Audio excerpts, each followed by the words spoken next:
I think the recording has started. Thank you. We are here with Alessandra, Antola, Swan. Thank you very much, Alessandra, for being with us today to talk about her very interesting book, Photographing Mussolini: The Making of a Political Icon, published by Palgrave in 2021.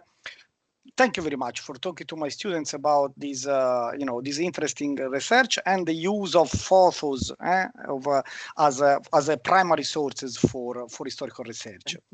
Yeah. Well, thank you very much for inviting me. It's very interesting, an opportunity to talk about these today basic and simple general concepts about the book. Okay, so first question. In your book, you talk about photographic charisma. And we have discussed in school that one of the six characteristics of fascism, according to Griffin, is the charismatic leadership. But what do you mean exactly by photographic charisma, and how photographs were used to build up or to help building Mussolini's charisma? Yeah, okay, about charisma. Just give me perhaps let me just give you a general idea of what the book is all about. Yeah, So please go ahead. Just in a few words, just to give you an impression. So my book is about, as a title, almost like about photography and the making of the Duce. So it's not so much about Mussolini as a person or as a politician, but about his public image. Separating the man from his images isn't always easy. So we often confuse the person with the projection that was built around him. And it's important to bear it in mind, this separation. But the book looks at how photography was used to construct the image of the Duce. It asks questions such as, how can photographs help reinforce a political regime, build the authority of the leader? Or how can visual images and visual strategies, together with the circulation of images, turn an apparently neutral photograph into a powerful tool of political legitimacy? So these photographs were not simple illustrations or neutral records of reality. They were part of the regime's propaganda and the strategy. So they help present Mussolini as a strong, confident leader, someone destined to command. So in the book, I also examine photographers and how the photographers of the time produced these images circulating in newspapers, magazines, and other media. In this way, the book shows how in an authoritarian regime, images can play a crucial role in building power and shaping public opinion. Now, coming to the photographic charisma that you were asking, the photographic or photogenic charisma, I call them both, refers to the way repeated photographs shown in specific context, framed in particular ways, can create the impression of a strong, charismatic leader. So in Mussolini's case, the effect was produced through carefully staged poses, compositions presented him in the most flattering light. And this was reinforced by the controlled circulation of images, constant repetition of images in different media. So at first glance, many of these photographs suggest authority, confidence, and yet if we look more closely, Mussolini in quite a few photographs may appear rather normal, rather ordinary.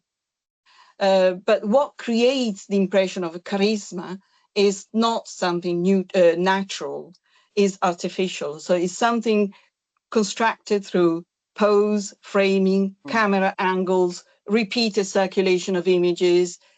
Photography helped transform Mussolini's presence into a visible, powerful, persuasive authority. Can you make some examples of these photos, stage photos? Some scholars call this process charismatization. So we see in specific photographs, we see specific angles, specific poses, where his visual shorthand made of specific features such as the staring eyes or the clenched jaw or the strong head were emphasized, were elevated. And so Mussolini is always taken and photographed to not only pose, but to transmit an impression of power. It's much more than just a setting. So you're saying, because of course, when I think of photographing photographs, creating a charismatic leadership, one think of the leader being showed, I don't know, practicing sports or on a horseback, or which we have examples also from contemporary reality. The famous photos of Vladimir Putin naked on bare chested on a horseback. But your analysis is much more precise. It goes into the detail, the angle, the little visual elements of the photos, quite beyond the setting, which is clearly celebratory. Like, for example, it's clearly constructed. Yeah, yes, exactly.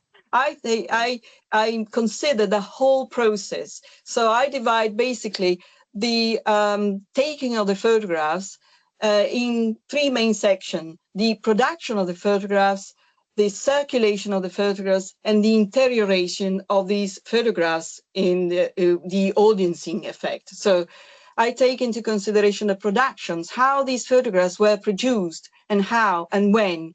So the post-production, all photographs were controlled, were highly controlled, but seemingly very spontaneous and natural. But in fact, the whole process was very much controlled and composed and selected, basically, carefully selected, always to portray and show in different media a very controlled, highly controlled image of the Duce, always in a very flattering light. Okay. Coming to what I was mentioning before, so the setting, what people could see. So what kind of images of Mussolini did people most often see in newspapers and magazines at the times?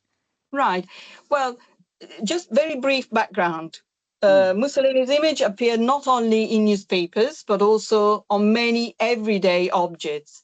And most images presented him as a strong leader.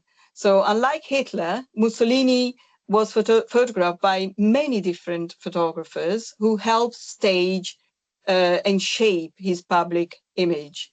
So we can distinguish three main types of photographs: official images linked to the Istituto Luce, press photographs produced by news agencies, and studio portraits. So among these images, few types stand out, such as the close-ups of Mussolini. So the face, which became a visual trademark with his visual shorthand, that meaning these specific features of him, like the staring eyes, the clenched jaw, the strong head. Or we have photographs of him shirtless, without the shirt, bare-chested, images emphasizing physical strength, the idea of the man of the people. Or images in which a simple profile, gesture, or posture was enough to make him immediately recognizable. So evoking Mussolini, although maybe masked or not clearly seen. Together, these images help construct the powerful icon of the Duce as a strong and almost as natural leader. Okay, did that change over time? So there is an evolution of the image of Mussolini as it was proposed to the Italians, advertised to the Italians. Can we also use the word advertised? Because this is a sort of selling the image. Absolutely. No, but there's a whole section of the book connected to publicity and the commercial world. So yes, there is a trajectory. So the image of the Duce didn't appear all at once, so didn't appear all suddenly, but it was built gradually over time and became more elaborate. So the regime constructed a very specific image of Mussolini and spread it everywhere in order to elevate his power. This book also examines the early photographs of Mussolini taken before he became a dictator, as soldier, journalist, activist, political activist. And some images, even the photograph of him as a schoolboy, were reused by propaganda to reinforce the idea that he had been a natural leader from the very beginning, for example. So there was a strategy behind it.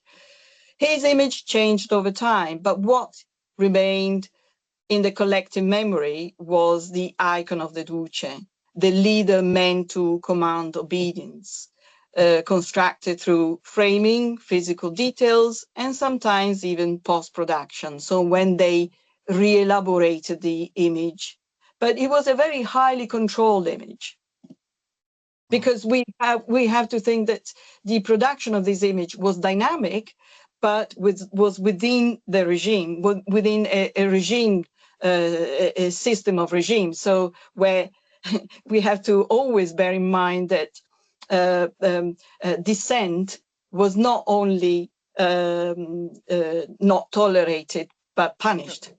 So it was highly controlled. Yes. So before I've mentioned Vladimir Putin on a horseback and other, we have seen, so the images keep being, photographs keep being used to advertise a charismatic image of the leader. However, in that respect, can we say that Mussolini anticipated some of the modern image making? So it was, somehow Mussolini or the people who worked for him, somehow they were forerunners of tendency that now we see being used still today. The first answer is yes, of course, but there is a little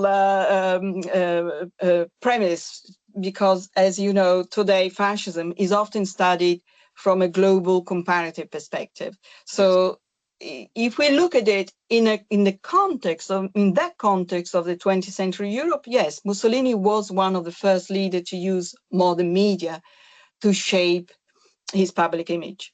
So he built his political communication around, again, carefully staged, constantly repeated public presence, controlled, and turning politics into something like a continuous performance. He was a highly performative leader. So at the same time, in my book, I challenged the idea that Mussolini created this image only by himself, on his own. Yeah. Many people were involved, producing, spreading it, photographers, journalists, artists, publishers, editors, media institutions. So the whole media communication industry was involved. So although these photographs were part of propaganda, they also belong to a broadened visual culture of the time. So the book looks at propaganda not in isolation, but within a wider social and commercial world. It was part of it. Okay, so one last question. So, do you have any suggestion for our young historians, our students, on how to use photographs as primary sources in their research? I'm actually very interested, and I thank you very much for this opportunity, because I really like to talk to the ideal reader while I was writing my book, which is always being students, and besides students, scholars, or anyone who was interested in how the roles of images within a particular context. But as you said, we lived immersed in a continuous flow of images today. So yet our ability to interpret them often remains quite basic. So we consume images constantly. We are inundated by millions of images, but we are still often visually illiterate. So we struggle to understand their language, their intentions, and the context in which they were produced, basically. So for these reasons, specific training may be necessary, if not essential. So especially for historians, even young historians, why not? In fact, even better. So we need to learn how to read images critically, to treat them as primary sources rather than just simple illustrations. It's not simple reality. They don't reflect simple reality, especially the propaganda photographs. So only in this way can images become real tools of knowledge instead of continuing influencing us almost automatically. So I really, there are different techniques and methods that are part of a general, quite heated debate at the moment of historians. Yes, I think for when historians. we say, commonly we say that we live in the society of appearance, no, of images, and we don't realize that that started much sooner than we think. We have been living in that society of appearances for quite some time. So, I think now since Inundated by millions of images, and nowadays even more. The political strategies is very much through vision and visibility. And then maybe, we cannot say that it started with fascism, but under fascism, there was an acceleration, almost certainly. Okay. Yes, Thank you so much, Alessandra, for this fantastic been a interview. pleasure. I'm sure my students will join me in thanking you. Photographing Mussolini, the making of a political icon, Palgrave 2021. I know that there is a version in Italian now, just published, but of course my students will probably read the one in English. Thank you again. Thank you very much for inviting me. It was a pleasure. Bye. We are now